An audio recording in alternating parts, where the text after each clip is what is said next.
இதயம் புரட்சி தலைவி அம்மா அவர்களை வணங்கி கன்னியாகுமரி நாடாளுமன்ற தொகுதி வேட்பாளர் அறிமுக கூட்டம்,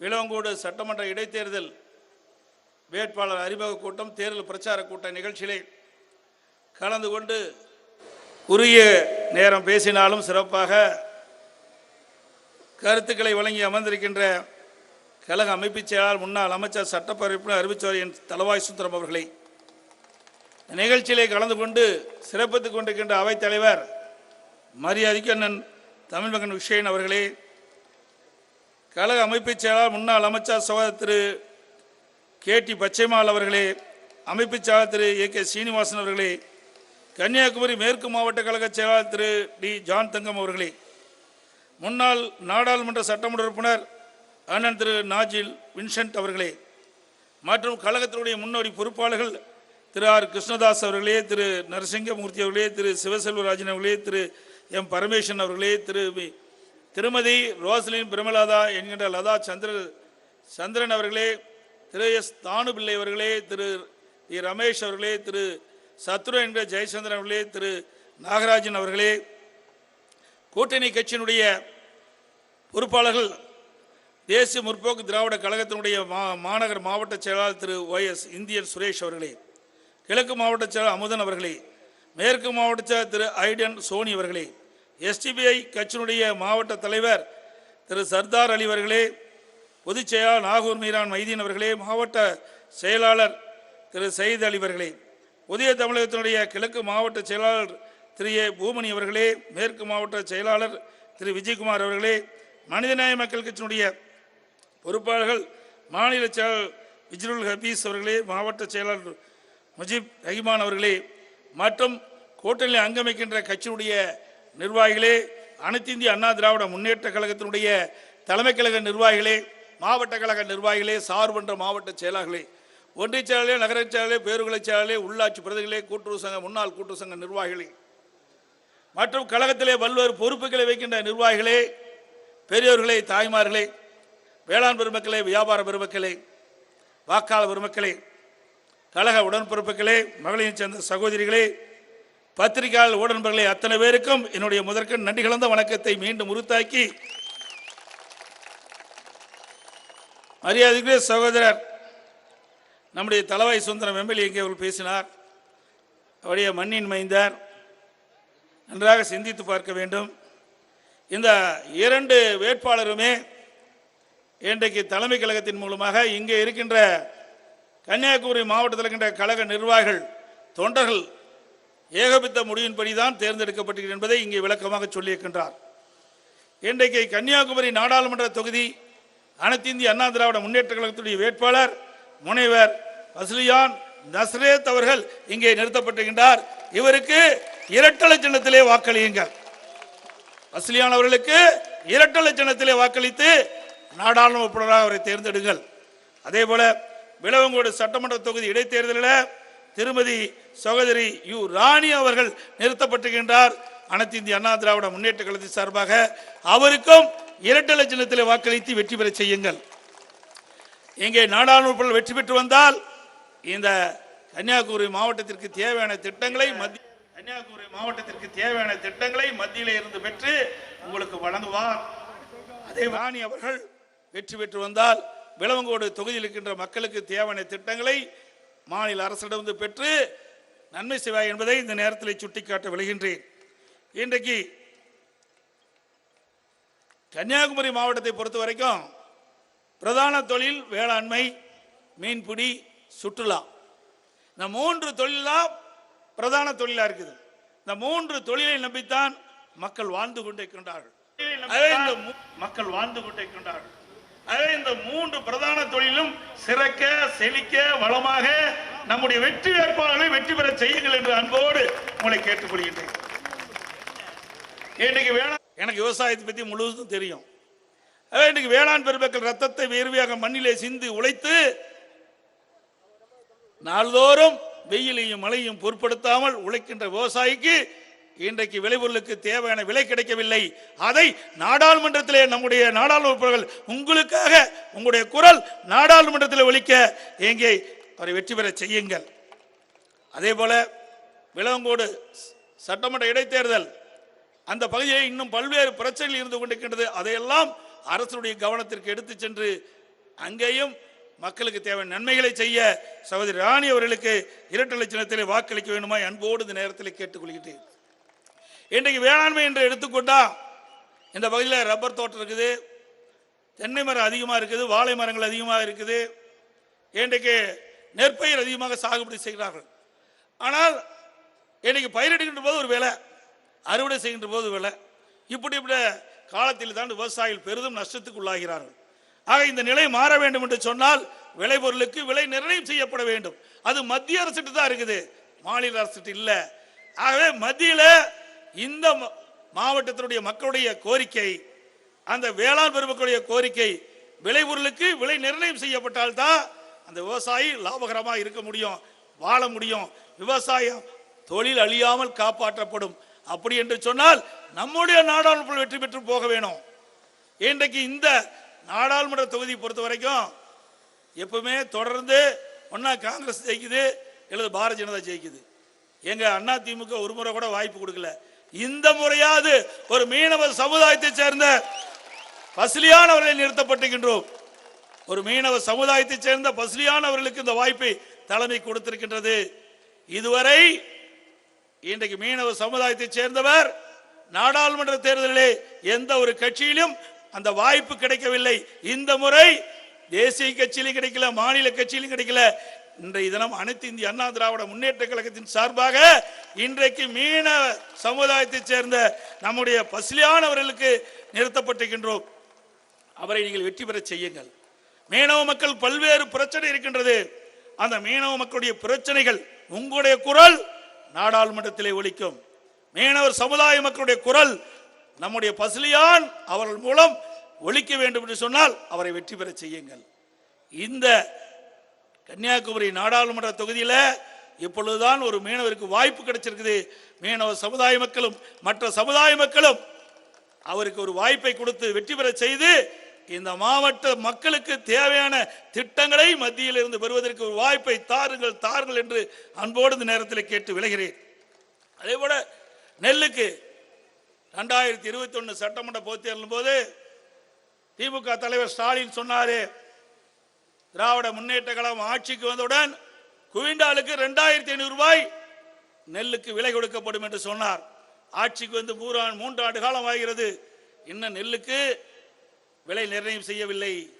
அவள் சொன்ன மாதிரி 2500 ரூபாய் ஒரு குவிண்டாலுக்கு இதுவரைக்கும் கிடைக்கல. விவசாயிகளை ஏமாற்றுகின்ற அரசு விடியா திமுக அரசு. அதோட 520 அறிவிப்புகளை கொடுத்திருக்கிறாங்க. ஒரு அறிவிப்பு 2 அறிவிப்புல 520 அறிவிப்புகள்.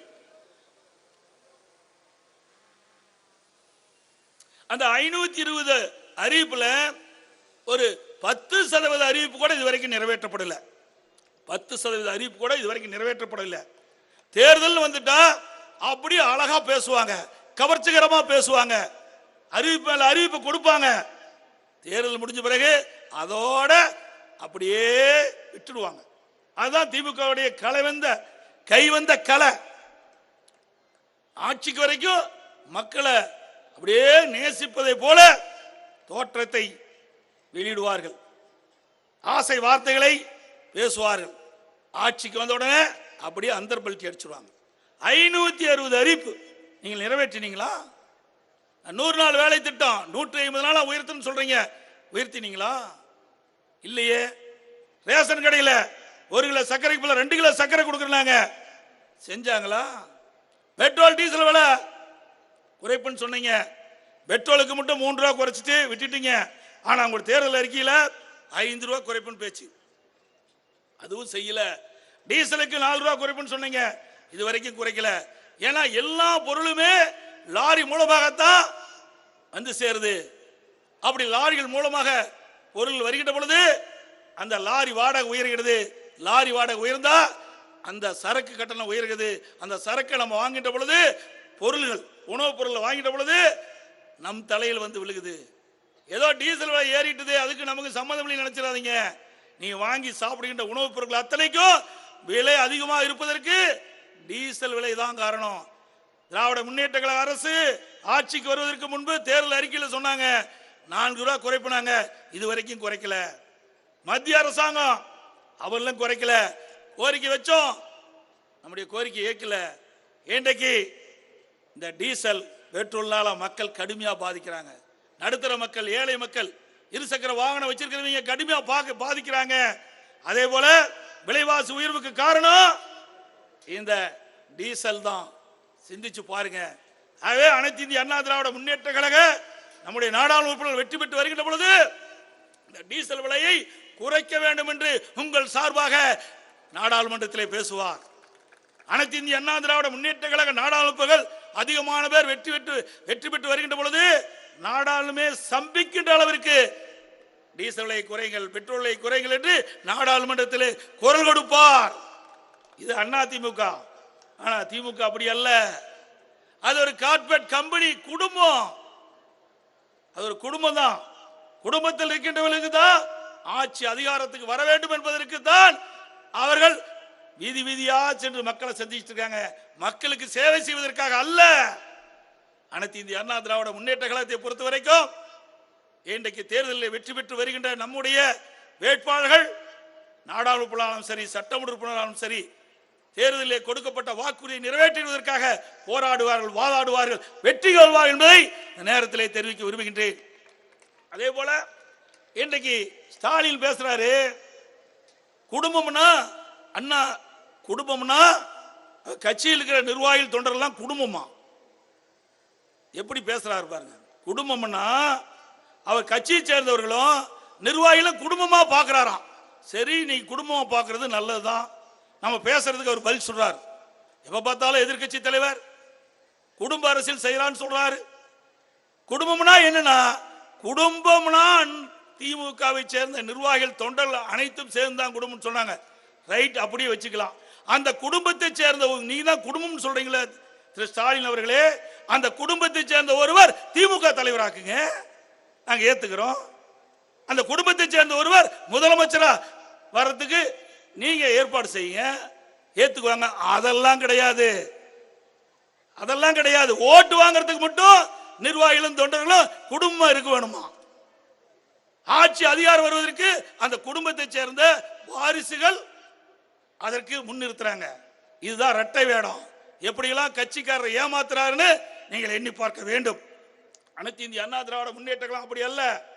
ஒரு சாதாரண தொண்டன் கூட உயர்ந்த நிலைக்கு வர முடியும். ஒரு சாதாரண தொண்டன் கூட உயர்ந்த நிலைக்கு வர முடியும். நான் கிளைக்கழக செயலாளராக இருந்தேன். ஒன்றிய பொறுப்பு, மாவட்ட பொறுப்பு, மாநில பொறுப்பு. அப்படி உயர்ந்த நிலைக்கு வருவதற்கு ஒரு ஜனநாயகம் உள்ள ஒரே கட்சி இந்தியாவில் அது அண்ணா திமுக ஒன்றுதாங்க, வேற எந்த கட்சியிலையும் கிடையாது. உழைக்கின்றவர்களுக்கு மரியாதை உண்டு, இயக்கத்துக்கு விசுவாசமா இருக்கின்றவர்களுக்கு உயர்ந்த நிலை வருவாங்க. திமுக அப்படி வரவே முடியாது. குடும்ப வாரிசல், குடும்பம் தான் முன்னிறுத்துவாங்க. குடும்பத்திற்கு தான் ஆட்சிக்கு அதிகாரத்துக்கு வருவாங்க. பாருங்க, திரு கருணாநிதி இருந்தார், அதுக்கு பிறகு ஸ்டாலின், அதுக்கு பிறகு உதயநிதி, பிறகு இன்பநிதி வந்துட்டார். அண்மையில் ஒரு அமைச்சர் சொல்றாரு, இன்பநிதி வந்தாலும் நாங்க ஏத்துக்கணும். எவ்வளவு அடிமை பாருங்க, எவ்வளவு அடிமையா இருக்கிறாங்க திமுகவில். அண்ணா திமுக அப்படி அல்ல. நான் இருக்கிறேன், எனக்கு பின்னால யாரோ ஒருவர் வருவார். இங்க அமர்ந்திருக்கிற மேடையில் இருக்கிறவங்க ஒருத்தர் வருவாங்க. தமிழ்மகன் அண்ணன் தமிழ்மகன் உசேன் இந்த மாவட்டத்தை சேர்ந்தவர், சிறுபான்மை இனத்தை சேர்ந்தவர். அவர் இந்த கட்சிக்கு தலைவராக இருக்கிறார். திமுகவில் இருக்க முடியுமா? முடியுங்களா? ஒரு சிறுபான்மை இனத்தை சேர்ந்தவர் இந்த கட்சியுடைய தலைவராக இருக்க முடியுமா? அண்ணா திமுகவில் மட்டும்தான் இருக்க முடியும், திமுகவில் இருக்கவே முடியாது. ஒரு சிறுபான்மை இனத்தை சேர்ந்த ஒருவர் கூட அந்த தலைமை பொறுப்புல திமுகவில் இல்ல. இதுதான் அண்ணா திமுக உள்ள வேறுபாடு என்பதை நீங்கள் எண்ணி பார்க்க வேண்டும். அது மட்டுமல்ல, இந்த ஆட்சி மலர்ந்த பிறகு, திராவிட முன்னேற்ற கழகம் ஆட்சிக்கு வந்த பிறகு 3 ஆண்டுல கடுமையான விலைவாசி உயர்வு 40% உயர்ந்துட்டது. இன்னைக்கு அரிசி ஒரு கிலோ 15 ரூபாய் விலை உயர்ந்துட்டது. 15 ரூபாய் ஒரு கிலோவுக்கு விலை உயர்ந்து விட்டது. இன்னைக்கு எல்லா மளிகை சாமான்களும் 40% உயர்ந்துட்டது. இன்னைக்கு மக்களுக்கு வேலைவாய்ப்பு குறைவு, செலவு அதிகரிப்பு, ஆனா வருமானம் குறைவு. இதனால் மக்கள் கஷ்டப்படுறாங்க. இந்த 3 ஆண்டு கால விடியா திமுக ஆட்சியில் மக்கள் விரோத ஆட்சியா தான் பார்க்கிறோம். மக்களுக்கு எந்த நன்மையும் கிடைக்கல. இந்த 3 ஆண்டுல என்ன நன்மை கிடைச்சிருக்குது? இந்த கன்னியாகுமரி மாவட்டத்துக்கு என்று ஏதாவது திட்டத்தை கொடுத்திருக்காங்களா? அதனால இந்த மாவட்ட மக்கள் ஏதாவது நன்மை பெற்றிருக்காங்களா, பலன் பெற்றிருக்காங்களா? சிந்திச்சு பாருங்க. ஒண்ணுமே கிடையாது. அந்த குடும்பம் வளமாகுது. திரு ஸ்டாலின் குடும்பம் வளமா இருக்கணும். மத்தியிலே அதிகாரத்தில் வரணும், மாநிலத்தில் அதிகாரம் இருக்கணும், அங்கேயும் கொள்ளையடிக்கணும், இங்கேயும் கொள்ளையடிக்கணும். அதுதான் திராவிட மாடல் ஆட்சி. இன்றைக்கு திமுக ஆட்சி வருவதற்கு முன்பு நாங்கெல்லாம் சொத்து வரியே போட மாட்டோம்னு சொன்னாங்க. சொத்து வரி போட மாட்டாங்க. இன்னைக்கு இங்க இருக்கிற கடை 180% உயர்த்திட்டாங்க. இன்னைக்கு 2000 ரூபாய்க்கு வரி கட்டி இருந்தா நீங்க 5000 ரூபாய் கட்டணும். கடைக்கு 180% வரி உயர்வு. நீங்க வீடு நீங்க 1000 ரூபாய் கட்டிட்டு இருந்தா 2000 ரூபாய் கட்டணும். 1000 ரூபாய் வரி கட்டி இருந்தா 2000 ரூபாய் கட்டணும். அண்ணா திமுகவில் 1000 ரூபாய் வரி கட்டினா திமுக ஆட்சிக்கு வந்த பிறகு 2000 ரூபாய் வரி கட்ட வேணும். அது மட்டும் இல்ல, கரண்ட் பில்லு அண்ணா திமுக ஆட்சியில விலை ஏறாம பார்த்துக்கிட்டோம், கட்டணம் உயராம பார்த்துக்கிட்டோம். இன்றைய தினம் 52% விலை உயர்ந்து, கரண்ட் பில் உயர்ந்து போச்சு. 52%. 52% உயர்ந்தா எப்படி மக்கள் தாக்கு பிடிப்பாங்க? சிந்திச்சு பாருங்க. கிட்டத்தட்ட 2000 ரூபாய் கட்டுறவங்க 3000 ரூபாய் கட்ட வேணும். அது மட்டும் இல்ல, ஸ்லாப் குறிப்பிட்ட யூனிட்டுக்கு மேல போனா டபுள் சார்ஜ். கிட்டத்தட்ட 2000 ரூபாய்க்கு ஏற்கனவே அதிமுக ஆட்சியில் கரண்ட் பில் கட்டிட்டு இப்ப 5000 ரூபாய் கட்ட வேணும்.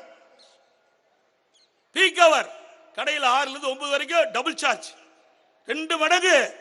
இப்படி திராவிட முன்னேற்ற கழக ஆட்சிக்கு வந்த பிறகு இன்றைக்கு மின் கட்டண உயர்வு, வீட்டு வரி உயர்வு, கடை வரி உயர்வு, குடிநீர் வரி உயர்வு, குப்பை வரி வேற போட்டார். வரி போடாததே கிடையாது. எல்லா இடத்திலும் வரி போடுகின்ற ஒரே அரசாங்கம் விடியா திமுக அரசாங்கம் ஒண்ணுதான். ஆனா அண்ணா திமுக அப்படி அல்ல. என்னென்ன வாக்குறுதி கொடுத்தோமோ தேர்தல அதையெல்லாம் ஒவ்வொன்றாக நிறைவேற்றப்பட்ட வந்த அரசாங்கம் அண்ணா திமுக அரசாங்கம். இன்றைக்கு சட்டம் ஒழுங்கு பாருங்க, சந்தி சிரிக்குது. எங்க பார்த்தாலும் கொலை, கொள்ளை, திருட்டு, வழிப்பறிவு. எங்கப்பா பேப்பர்?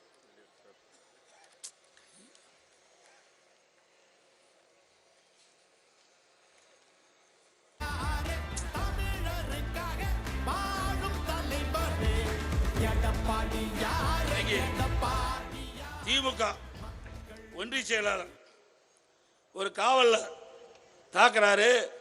அவரை கனிம வளம் கடத்துகின்ற பொழுது அதை தடுத்து நிறுத்தி பிடிக்கிறார். உடனே திமுகவை சேர்ந்த கரும்பாட்டூர் திமுக பொறுப்பாளர் போய் அவரை கடுமையாக தாக்குறாங்க. அவர் மீது வழக்கு பதிவு செய்யப்படுது. எந்த நடவடிக்கையும் எடுக்கல. ஒரு காவலருக்கே இப்படி நிலைமைனா இங்க அமர்ந்திருக்கிற பெண்களுக்கு என்ன நிலைமை என்பதை எண்ணி பார்க்க வேணும். இங்க இருக்கிற மக்களுக்கு என்ன நிலைமை என்பதை பார்க்க வேணும். அந்த காவலர் போய் புகார் கொடுக்கிறார். யாரு? போலீஸ்காரரு போலீஸ் ஸ்டேஷன்ல போய் புகார் கொடுக்கிறார். வேலையே பயிரமைந்த கணக்காத்தான் இருக்குது. சிந்திச்சு பாருங்க. நாட்டில் நிலைமை இப்படி இருக்குதுங்க. காவல்துறைக்கே பாதுகாப்பு இல்லை. அப்படி நாட்டு மக்களுக்கு யார் பாதுகாப்பு கொடுப்பது? அதனாலதான் சொல்றோம், சட்ட ஒழுங்கு அடியோடு சீர்குலைஞ்சு போச்சு. இன்னொரு ஒன்றிய செயலாளர் ஒரு டிரைவரை கொலை செஞ்சு இன்னைக்கு அரெஸ்ட் பண்ணி இருக்கிறாங்க. இப்படி இந்த மாவட்டத்தில் மட்டும் இப்படிப்பட்ட நிலைமை. இதுதான் ஸ்டாலின் சொல்றாரு. திமுக பொதுக்குழு கூட்டம் நடந்ததுங்க.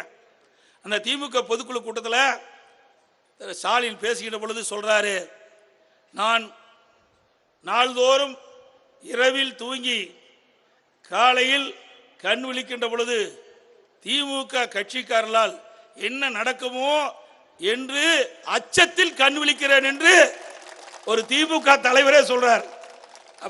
அதனாலதான் இப்படி நடக்குது, கொலை நடக்குது, போலீஸ்காரர் பிடிச்சி அடிக்கிறாங்க. அவரே ஒத்துக்கிட்டார், நாம சொல்லலைங்க. அவர் பொதுக்குழு கூட்டத்தில் பேசிய பேச்ச அப்படியே பொதுக்கூட்டத்தில் பேசுற. இவரை நம்பி எப்படி நாட்டை ஒப்படைக்கலாம்? இவரை நம்பி நாட்டை ஒப்படைக்க முடியுமா? சிந்திச்சு பாருங்க. நான் அரசியலுக்காக பேசல, யதார்த்தமா பேசுகிறேன், உண்மை நிலையை பேசுகிறேன்.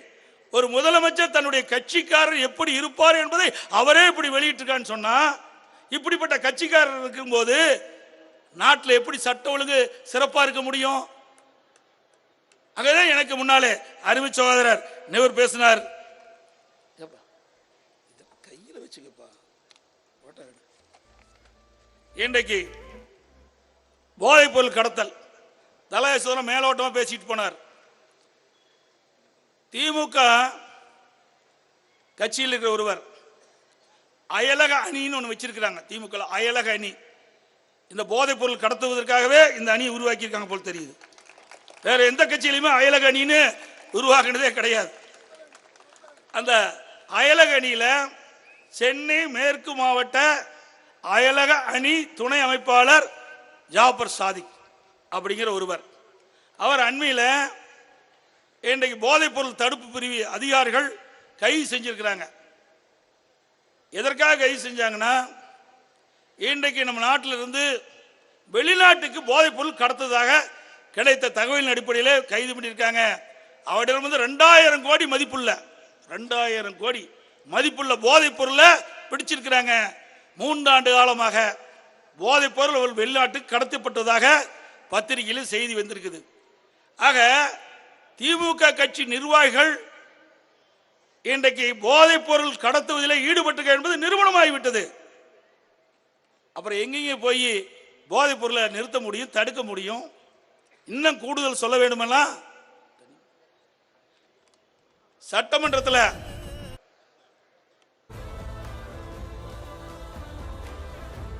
திரு ஸ்டாலின் அவர்கள் முதலமைச்சராக இருக்கார். காவல்துறை மானிய கோரிக்கை வரும்போது மதுவிலக்கு ஆயத்துறை 22, 23வது அந்த கொள்கைகளுக்கு குறிப்பில் குறிப்பிட்டிருக்காரு. சட்டமன்றத்தில் தாக்கல் செய்யப்பட்ட அந்த செய்தியை நான் சொல்றேன். 22ஆம் பக்கம் அந்த புத்தகத்தில் 22ஆம் பக்கத்தில் குறிப்பிட்டிருக்காரு. ஸ்டாலினே அச்சடிச்சு கொடுத்தது, அவரோட அனுமதியோட சட்டமன்றத்தில் வச்சது.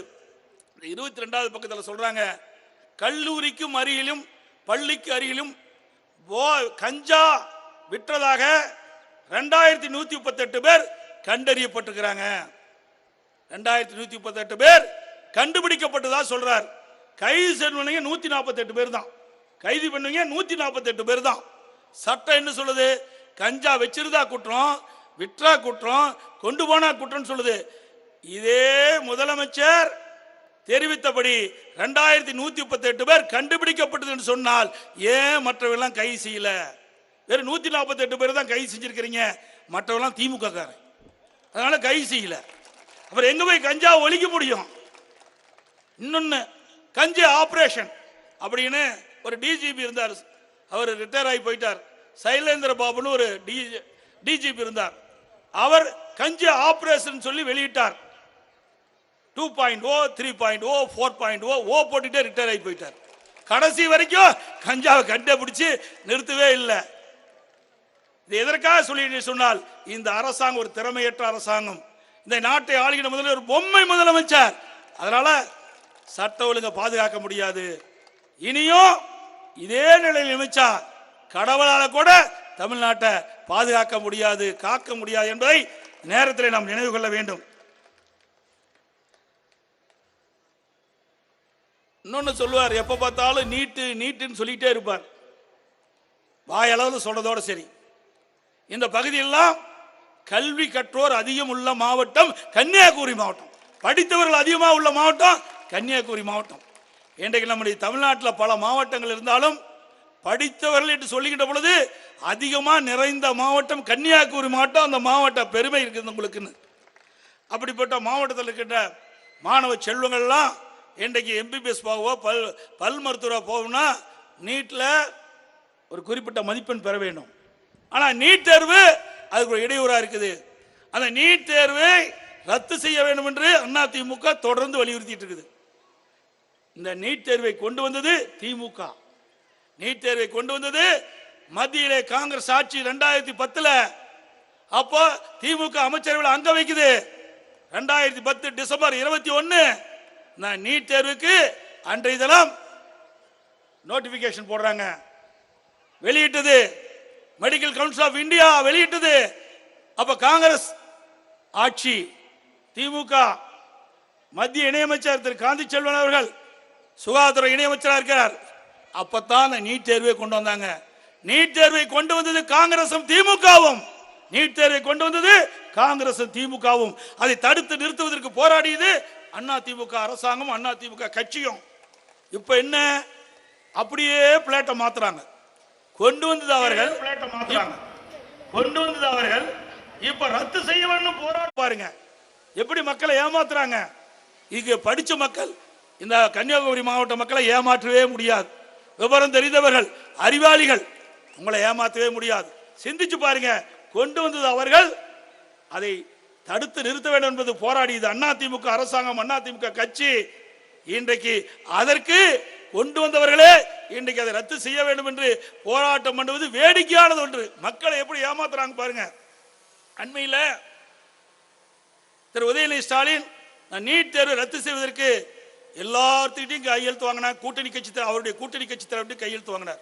இதையெல்லாம் போய் ஜனாதிபதி கொடுப்பதற்காக திட்டமிட்டப்பட்டிருக்கு. பத்திரிகையில் கூட செய்தியெல்லாம் வந்தது.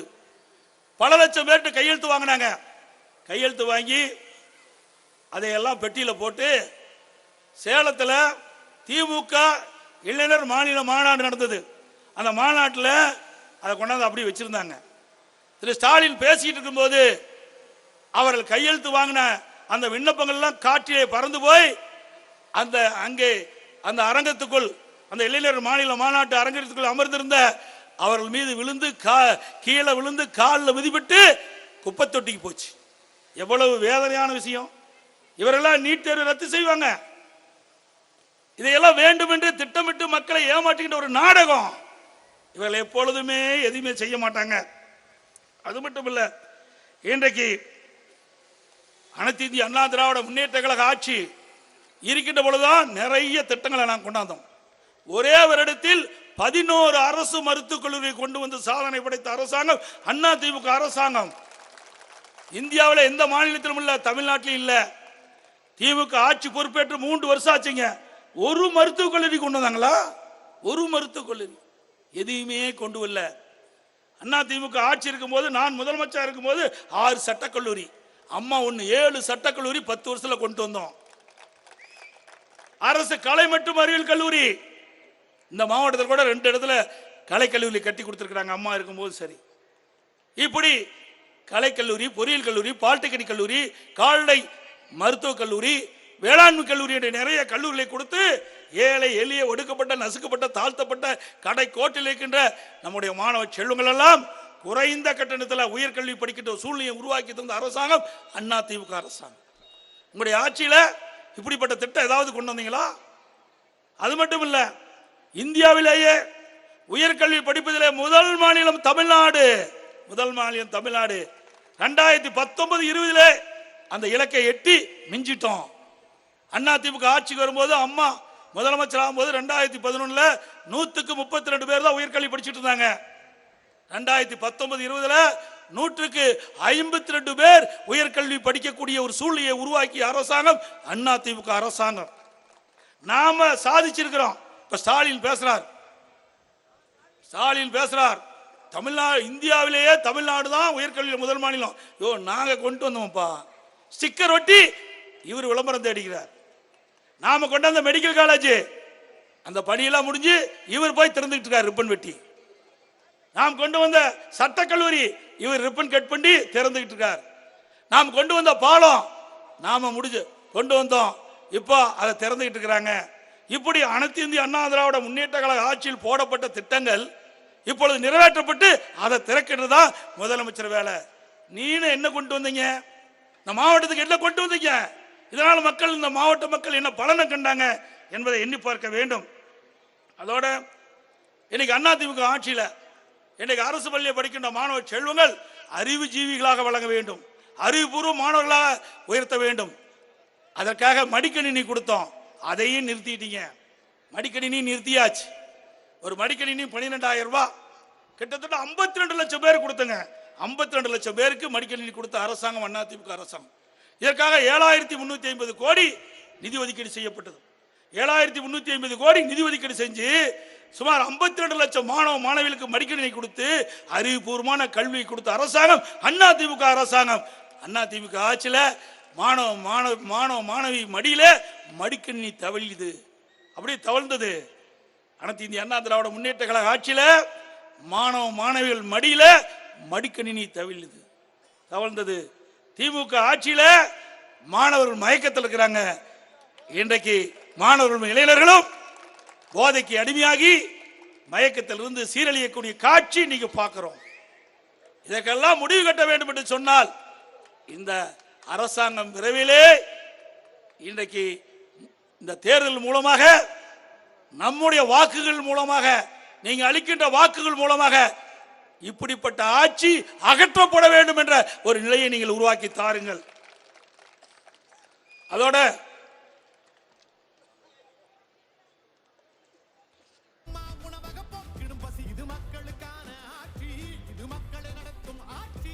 அனைத்து இந்திய அண்ணா திராவிட முன்னேற்ற கழக ஆட்சியில் நிறைய திட்டங்கள் நிறைவேற்றிருக்கிறோம். ஸ்டாலின் பேசுறாரு, அண்ணா திமுக ஆட்சி 10 ஆண்டு அண்ணா திமுக ஆட்சியில ஒரு 2 ஆட்சின்னு சொல்றார். இந்த மாவட்டத்தில் செயல்படுத்திய திட்டங்கள் மட்டும் சொல்றேங்க.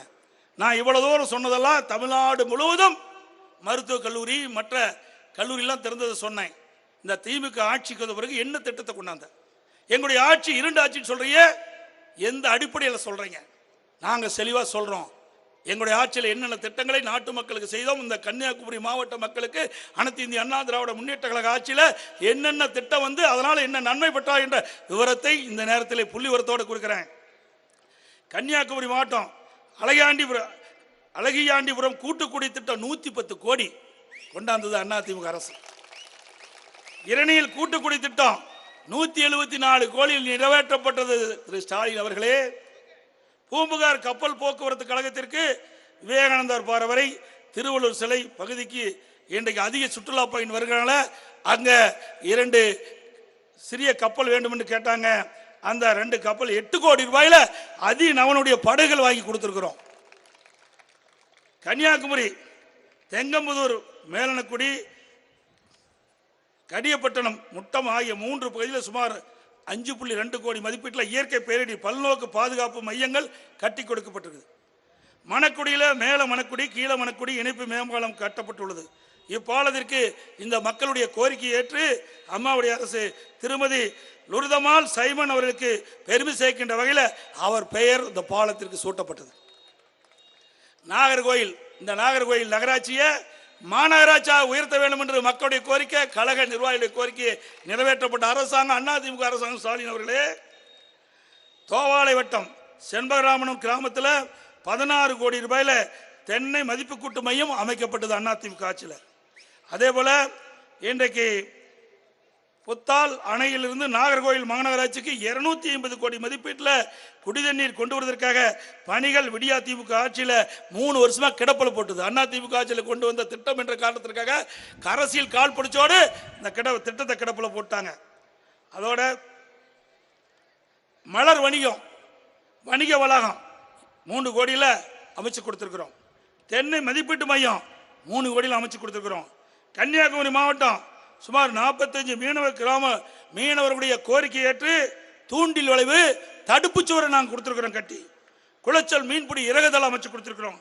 சின்ன முட்டை மீன்பிடி துறைமுக விரிவாக்கம், தேங்காய்பட்டினம் மீன்பிடி துறைமுக விரிவாக்கம், இதெல்லாம் அதிமுக ஆட்சியில் கொண்டு வந்த திட்டம். திரு ஸ்டாலின் அவர்களே, மொழிப்போர் தியாகி கவிமணி தேசிய விநாயகம் பிள்ளை அவர்களுக்கு முழு உருவத்திறவைக்காக நாங்கள் அனுமதி கொடுத்தோம். வழக்கு நடந்தது, இப்போதான் முடிஞ்சிருக்குது. விரைவா நாங்கள் கொண்டு வந்த திட்டம் என்று பாராம இந்த கவிமணி தேசிய விநாயகம் பிள்ளையுடைய இன்னைக்கு மொழிப்போர் தியாகி அவர்களுக்கு உடனடியாக இந்த அரசு சிலை அமைத்துக்க வேண்டும்.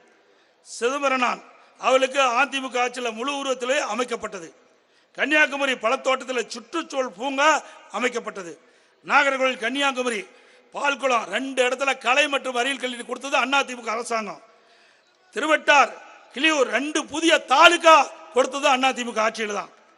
விவேகானந்த பாறைக்கும் ஐயன் திருவள்ளுவர் சிலைக்கும் 2க்கு இடையில பாலம் கட்ட வேண்டும் என்று நிதி ஒதுக்கீடு செஞ்சதும் அதிமுக 3 வருஷம் ஆச்சு, இன்னும் முடிக்கல திமுக ஆட்சியில்.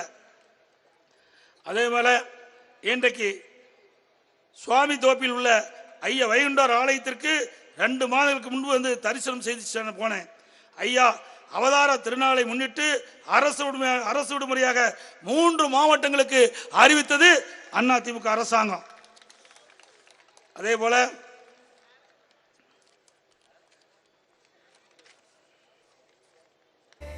சிறுபான்மை மக்களுக்கு நிறைய திட்டங்களை நாங்கள் நிறைவேற்றி தந்திருக்கிறோம்.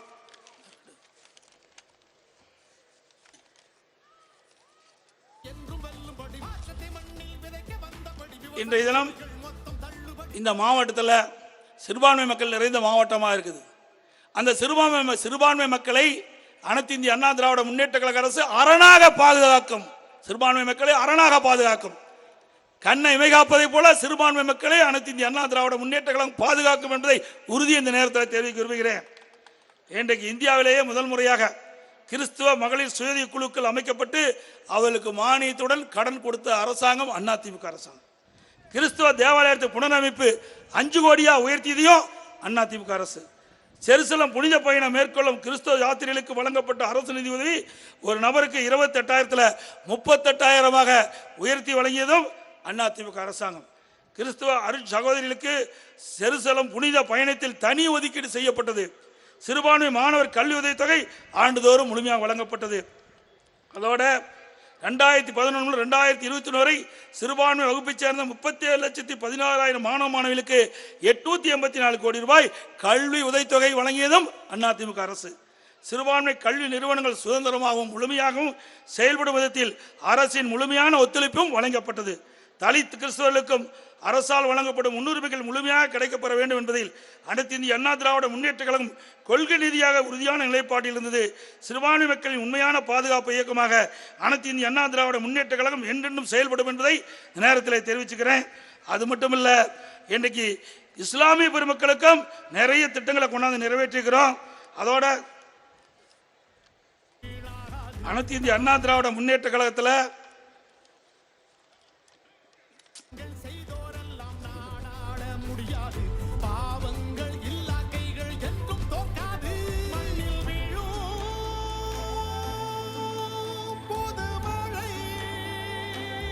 நம்முடைய நாடாளுமன்ற சட்டமன்ற உறுப்பினர் வெற்றி பெற்று வந்தால் நிறைய திட்டங்களை செயல்படுத்துவாங்க. இன்றைக்கு நாடாளுமன்ற உறுப்பினரை பொறுத்த வரைக்கும் இன்றைக்கு சர்வதேச சுற்றுலாத்தலம் விளங்கும் கன்னியாகுமரி விமான நிலையம் அமைப்பதற்கு நம்முடைய வேட்பாளர் வெற்றி பெற்று வந்து நாடாளுமன்றத்தில் குரல் கொடுத்து அதை பெறுவதற்குண்டான முயற்சியை எடுப்பார். அதேபோல் மீனவர்களுக்கு தகுந்த நடவடிக்கை எடுப்பார். நாகர்கோயில் ஆசாரி பள்ளத்தில் உள்ள கன்னியாகுமரி அரசு மருத்துவக் கல்லூரி மருத்துவமனை விரிவான புற்றுநோய் மையம் அமைக்க அவர் நாடாளுமன்றத்தில் குரல் கொடுத்து அதை பெறுவதற்கு நடவடிக்கை எடுப்பார். அதே போல விடியா திமுக ஆட்சியில் 3 ஆண்டுகளாக கிடப்பில் போடப்பட்ட ஆரல்வாய்மொழி குமாரபுரம் சாலை ரயில்வே பாலப்பணி மீண்டும் துவக்கப்பட்டு மக்கள் பயன்பாட்டை கொண்டு வார். கன்னியாகுமரி மாவட்டத்தில் ரப்பர் ஆராய்ச்சி களம் அமைப்பதற்கு அவர் கடுமையான முயற்சி எடுத்து அதையும் நிறைவேற்றி தருவார். தேர்தல் வாக்குறுதிப்படி கடலில் காணாமல் போகும் மீனவர்களை உடனடியாக கண்டுபிடிப்பதற்கு ஏதுவாக ஹெலிகாப்டர் தளம் அமைப்பதற்கு நாடாளுமன்றத்தில் குரல் கொடுத்து அதையும் பெற்றுத் தருவதற்கு நடவடிக்கை எடுப்பார்.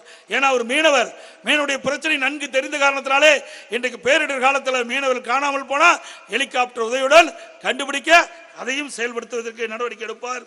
அதே போல கன்னியாகுமரி திருவனந்தபுரம் 4 வழிச்சாலை பணி விரைந்து முடிக்க மத்திய அரசை வலியுறுத்துவார். சென்னை நாகர்கோவில் 2 மார்க்கத்திலும் வந்தே பாரத் ரயிலை அனைத்து நாட்களிலும் இயக்க அவர் நாடாளுமன்றத்தில் உங்கள் சார்பாக குரல் கொடுப்பார். கன்னியாகுமரி மாவட்டத்தில் மாணவர்கள் நலன் கருதி கடல்சார் கல்லூரி அமைப்பதற்கும் மத்திய அரசை வலியுறுத்துவார். இப்படி இதே போல விளவங்கோடு தொகுதியிலும் நம்முடைய சட்டமன்ற இடைத்தேர்தலில் போட்டியிட்ட அருமை சகோதரியும் வெற்றி பெற்று அந்த விளவங்கோடு தொகுதி மக்களுக்கு என்னென்ன தேவையோ அதை தமிழ்நாடு அரசிலிருந்து போராடி வாதாடி பெற்று தருவார் என்பதை இந்த நேரத்தில் தெரிவிக்க விரும்புகின்றேன். ஆகவே நம்முடைய வெற்றி வேட்பாளர்கள் இருவரும் அனைத்து இந்திய அண்ணா திராவிட முன்னேற்ற கழகத்தின் சார்பாக நிறுத்தப்பட்டிருக்கின்றார். அவர்களுக்கு உங்களுடைய பொன்னான வாக்கினை இரட்டை சின்னத்திலே வாக்களித்தவரை வெற்றி பெற செய்யுங்கள் என்று அன்போடு இந்த நேரத்தில் கேட்கிறேன். நம்முடைய பசுலியான் அவர்களுக்கு இரட்டை சின்னத்தில் வெற்றி பெற செய்யுங்கள். நம்முடைய மீனவர் சமுதாயத்தைச் சேர்ந்த ஒருவர் முதலாக கன்னியாகுமரி மாவட்டத்தில் நம்முடைய கூட்டணி சார்பாக அனைத்து இந்திய அண்ணா திராவிட முன்னேற்ற சார்பாக போட்டியிடுகின்றார். அவருக்கு இரட்டை சின்னத்திலே வாக்களித்தவரை வெற்றி பெற செய்யுங்கள். அதே போல விளவங்கோடு சட்டமன்ற இடைத்தேர்தலிலே சகோதரி ராணி அவர்கள் நிறுத்தப்பட்டுகின்றார். அவருக்கு இரட்டை சின்னத்திலே வாக்களித்து அவரை வெற்றி பெற செய்யுங்கள். 2 பேருக்கு இரட்டை சின்னம். 2 பேர் வெற்றி பெற்று வருகின்ற பொழுது கன்னியாகுமரி மாவட்டங்களுக்கு தேவையான நன்மைகளை செய்வார் என்பதை நேரத்திலே தெரிவித்து தமிழர் உரிமை மீட்போம், தமிழர் உரிமை மீட்போம், தமிழ்நாடு காப்போம், தமிழ்நாடு காப்போம், தமிழர் உரிமை மீட்போம், தமிழ்நாடு காப்போம். நான் இங்க குறிப்பிடுகின்ற வார்த்தையை நீங்க உரத்த குரல்ல குறிப்பிட வேண்டும். ஒற்றை விரலால் ஓங்கி அடிப்போம். ஒற்றை விரலால் ஓங்கி அடிப்போம். ஒற்றை விரலால் ஓங்கி அடிப்போம். வாக்களிப்பீர் இரட்டலைக்கு, வாக்களிப்பீர் இரட்டலைக்கு, வாக்களிப்பீர் இரட்டலைக்கு. நன்றி, வணக்கம்.